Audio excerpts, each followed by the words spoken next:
Pa to kada, na primer, uključiš mašinu i onda se taj motor vrti. Kad uključimo struju, onda kao da se to magnetno polje povećava i smanjuje.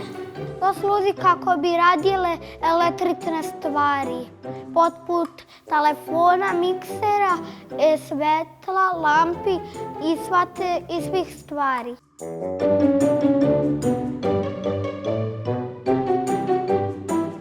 Tako što staviš u nešto ili uključiš, pa ta struja uđe u to. Ona ide od tog magnetnog polja i dođe do tu. Onda mi imamo svetlo. To ide kroz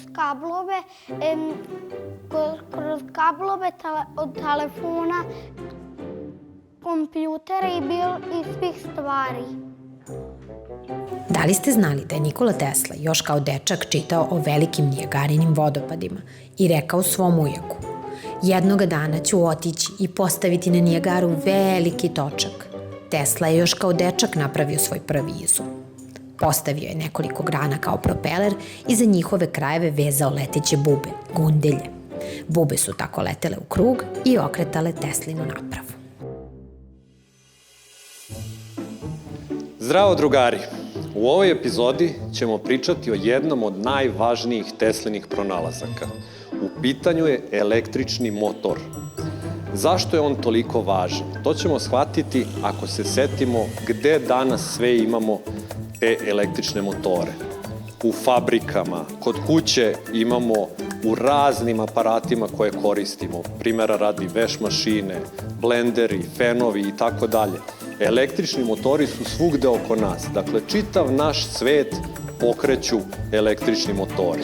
Ono što je još važno je što je Tesla izmislio taj motor i zajedno sa njim napravio ceo sistem kako mi koristimo struju danas. Struja se proizvodi u elektranama. Neke elektrane pokreće voda, neke pokreće vetar, ali je bitno da imamo to okretanje točka koji u stvari stvara struju. Struju posle kablovima šaljemo kilometrima daleko sve do naših zgrada, naših stanova i naših kuća da bismo mogli da koristimo iste one uređaje koje smo pominjali, a da vidimo kako radi jedan taj električni motor.